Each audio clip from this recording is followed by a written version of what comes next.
Bharatiya Janata party यानी BJP को हरियाणा में लग सकता है बड़ा झटका, क्योंकि बीजेपी और जन नायक जनता पार्टी यानी जेजेपी के बीच सब कुछ ठीक नजर नहीं आ रहा है। पिछले कुछ दिनों से दोनों पार्टियों के बीच मतभेद सा दिख रहा है, जिससे कि सरकार पर संकट के बादल मंडरा रहे हैं। दोनों पार्टियों के उठापटक के बीच हरियाणा के 4 निर्दलीय विधायक बीजेपी के राज्य प्रभारी बिप्लब कुमार देव से मुलाकात कर चुके हैं, जिसके बाद से राज्य में सियासी माहौल गर्म सा हो गया है।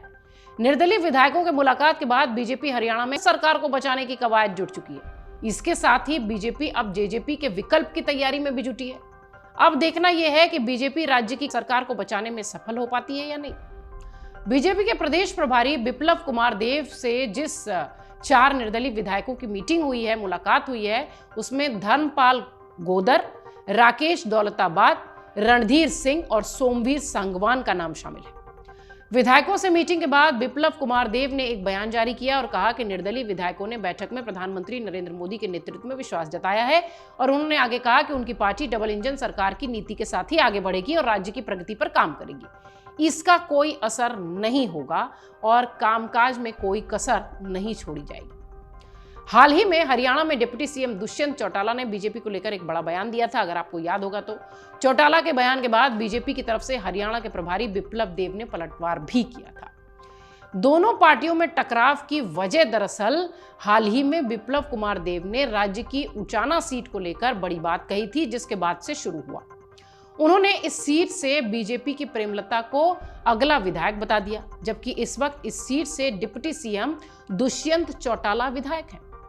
बिप्लब देव के बयान पर डिप्टी सीएम दुष्यंत चौटाला ने पलटवार किया और कहा कि किसी के पेट में दर्द है, दर्द की दवाई तो मैं नहीं दे सकता, ना तो मेरे पेट में दर्द है और ना ही मैं डॉक्टर हूं। मेरा काम अपने पार्टी के संगठन को मजबूत करना है। ऐसा पहली बार नहीं हुआ है जब दुष्यंत चौटाला को गठबंधन की लाइन से इतर स्टैंड दिखाया गया हो हरियाणा में। अब वो पहलवानों का धरना प्रदर्शन में भी बीजेपी से अलग दिखाई दे रहे हैं। अब आप समझिए कि इस एक बयान के बाद वो अलग थलग पड़े हुए नजर आ रहे हैं, या यूं कहें कि बीजेपी से अलग स्टैंड लेते दिख रहे हैं। दुष्यंत चौटाला के बयान पर बिप्लब देव ने जेजेपी पर निशाना साधा। उन्होंने जेजेपी पर निशाना साधते हुए कहा कि अगर जेजेपी ने उन्हें समर्थन दिया है तो एहसान नहीं किया है, इसके बदले जेजेपी को मंत्री पद भी मिला है। उन्होंने गठबंधन को लेकर भी बात कही। अभी तक सरकार चल रही है। बिप्लब देव ने कहा कि निर्दलीय विधायक भी हमें समर्थन दे रहे हैं, हमारे संपर्क में कई निर्दलीय विधायक हैं। बिप्लब देव और दुष्यंत चौटाला के बीच जारी बयानबाजी से कई सारे सवाल खड़े हो रहे हैं। सबसे बड़ा सवाल यह कि अगले यानी 2024 में होने वाले विधानसभा चुनाव में दोनों पार्टी मिलकर चुनाव लड़ेगी या अलग अलग। चौटाला के एक बयान की बात करें तो वो कह चुके हैं कि बीजेपी के साथ ही चुनाव लड़ने वाले हैं। उन्होंने ये भी कहा था कि भविष्य में क्या है, मैं भविष्यवाणी करने वाला ज्योतिषी नहीं हूं। चौटाला ने आगे कहा था कि क्या हमें अपने संगठन को 10 सीटों तक सीमित करना है? बिल्कुल नहीं। क्या बीजेपी सिर्फ 40 सीटों पर सिमटने के लिए लड़ेगी? बिल्कुल नहीं। चौटाला ने कहा था कि दोनों पार्टियां 90 सीटों के लिए तैयारी कर रही हैं, जबकि दूसरी ओर बीजेपी राज्य प्रभारी बिप्लब देव के बयानों से कुछ स्पष्ट नहीं हुआ। अब देखना यह है कि विधानसभा चुनाव में दोनों पार्टियां किस रणनीति पर काम करेंगी, क्योंकि इस वक्त तो हरियाणा की जो तस्वीर दिखाई पड़ रही है वो ये बताती है कि बीजेपी और जेजेपी के बीच कुछ भी ठीक नहीं है और अब तो नौबत सरकार बचाने तक आ गई है। अमर उजाला अब आपके टीवी पर भी।